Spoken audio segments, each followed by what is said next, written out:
So my name is Helen Fisher Johnson, and my presentation is nuts and bolts information for people doing summer reading program for the first time.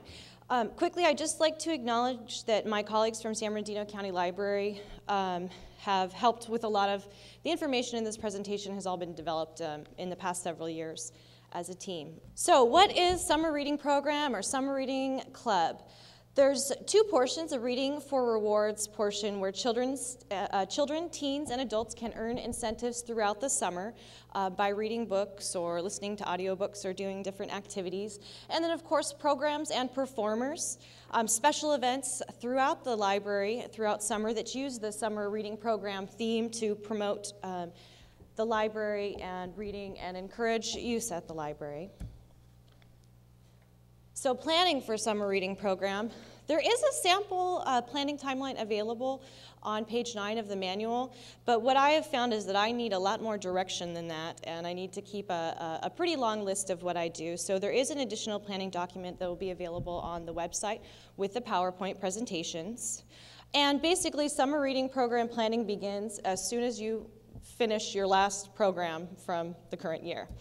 So the timeline that I have available has all kinds of information on there about what I've done in the past to present summer reading programs, and you're welcome to use that and tweak it as you see fit to help you in your summer reading program.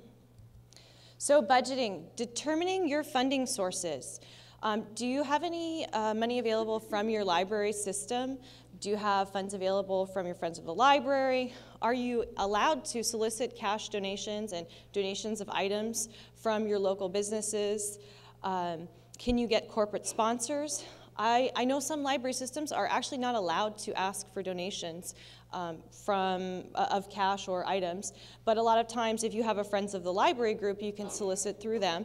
If your friends have a 501c3, then businesses and corporations might be more willing to donate. Corporate sponsorships can be great for summer reading program. If you begin building a relationship with an organization, then you can, throughout the years, grow that. I know in Fontana, I had a lot of success with HSBC, and the first year they funded us, they gave us $1,000. Well, after several years of working with them, we ended up getting enough money to fund summer reading at 3 branches in Fontana for two years. And so growing that relationship and building that relationship can be very successful.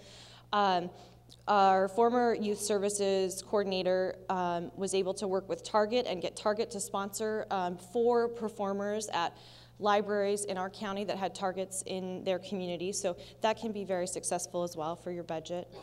How you're spending your money. What kinds of things do you need to think about when you're writing your budget?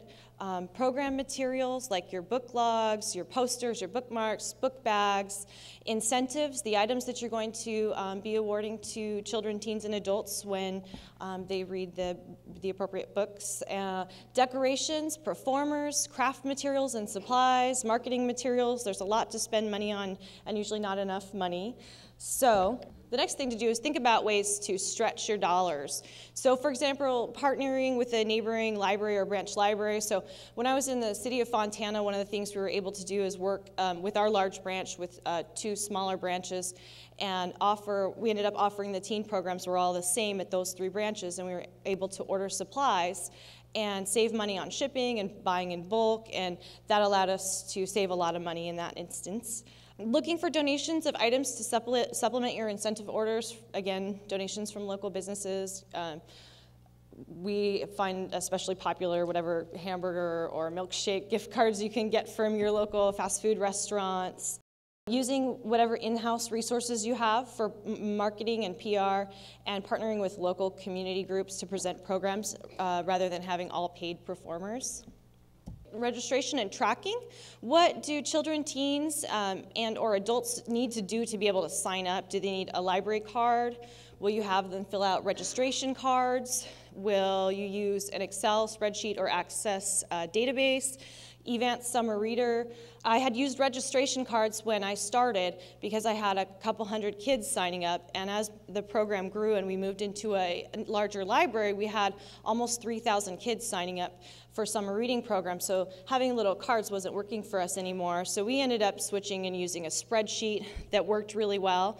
I had some of our more techie staff try to talk me into using Access and saying that that would be the best thing to use. And then I've talked to several people who use the Evance Summer Reader program as well. And I think with any of those kinds of solutions, it's just best to make sure that your staff are very well trained in how to use them. And especially I know with Excel, we had a couple of problems with sorting spreadsheets appropriately. So just making sure everybody knows how to use those. And then when you're registering children and teens, what kind of data do you need to actually gather from them? So I know when I started out, I was asking for your card number, your phone number, your address, like everything about you. And I realized, well, you know, I don't do anything with that data. I don't have any money to do direct mailings. Why do I need your address? So, you know, every year that I worked on summer reading program, I probably gathered less and less data about the folks registering just because I don't have opportunity to use it. So it also streamlines the process for them to sign up so that you're not spending a lot of time on signups. And then registration and tracking. You know, what are you going to use to have children, teens, adults report what they've read? Are you going to use the book logs, review sheets, and then any of the items that I just mentioned will help you keep track of how many books or pages or minutes they've read. And then considering what's going to make it easy for you to gather your statistics at the end of summer. So any of the kind of electronic ways of gathering data make it very easy at the end of summer to pull up a number and be able to tell your stakeholders that kids in my city read 25,000 books this summer or whatever it might be, and to have that data available at your fingertips can be very helpful. And then consider how you'll determine completion and if you're going to track completion and how you'll keep track of all that. Awarding incentives. So what are you counting? Are you counting the number of books read? Are you counting the number of minutes, the number of pages? Are you having people write book reviews? Natalie and I just had somebody recently tell us that there was a librarian in Los Angeles who weighs the books, and that's how you determine your prize levels. And then how do you earn a reward or incentive? Is it a weekly incentive, read a certain amount each week and get a certain prize? Is it an incentive at a milestone, every 500 pages, every 200 pages, whatever it might be? End of summer incentive, something that you get as a reward for completing throughout the whole summer. What I call the Chuck E. Cheese model, where you earn tickets and can either get instant gratification for the little prizes or save them up for something larger.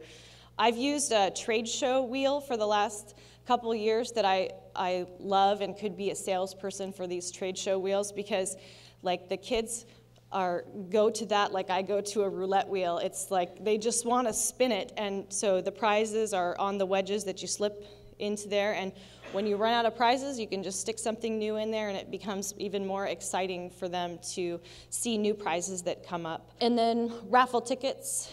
And for teens, I've not had very much success using the smaller incentives from Upstart.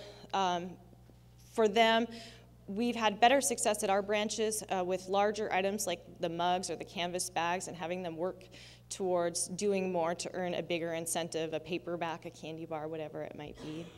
So next, programming and performers. So finding and selecting paid performers. Many areas out there have a performer showcase or a performer fair, and you can attend these and meet potential performers, and then sometimes you can see examples of their shows, and then just make sure you're bringing with you your calendar for summer in advance so that you can then book them on the spot and select the days and time that give you the maximum value. And then free programs from local organizations. You can balance your paid performers with local groups who might be willing to come out and do something for you for free or for less money. And then I always send out a performer letter in advance that just says, "Dear performer, you are performing at my library on this date at this time. Please expect this many people. Please expect a stage and this type of AV equipment. And if you need anything else, please call me. Here's my phone number." And so I send out all that information in advance and then give them an opportunity to let me know if they need anything special. I included in the documents that'll be on the website an example of a way that I've kept organized in the past. And then also just making sure you have a backup plan. This has happened to me several times. Your performer gets stuck in traffic. Somebody from your local community forgets that they're supposed to come out and do something with you, and so make sure you have something in your back pocket that you can take out and do to keep folks entertained and to make sure that they don't walk away feeling like they showed up for nothing.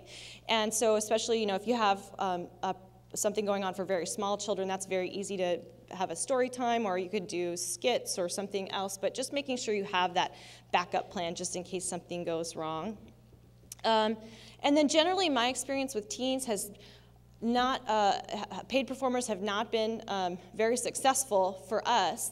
What has been very successful for us is things that they can participate in and that they can do. So, you know, if we do like a craft program like CD clocks, or we do henna tattoos, something that is more participatory for them, that's hands-on versus sitting and watching somebody do a performance for them.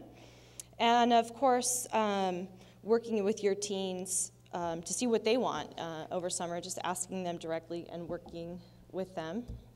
And then staff buy-in.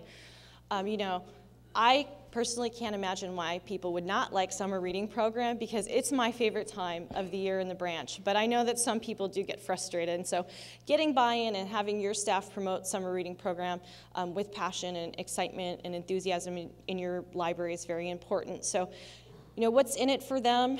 It's good for the community, fun for children and teens. You know, we need to stay busy to keep our jobs. So some of the things you can do, of course, is to make sure that if they are participating in any way in summer reading program, making sure that they fully understand all the rules and regulations and things that you've come up with for running summer reading program, but then also making it fun for them. So if you have a staff meeting to do a training and you give away the little summer reading program buttons, or you give away little children's incentives, even adults love to get little prizes.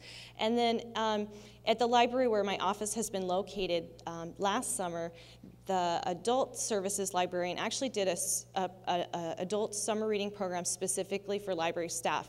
And that created such huge buy-in, and the staff loved it. So they had the opportunities to read books, to write reviews, to have potlucks, and to participate in a really meaningful way in their own summer reading program. And that was really wonderful. And if you don't have the ability to do something special just for staff, then you might consider letting them join the adult program if you do have an adult summer reading program, but involving them in a way that's very fun in summer reading program.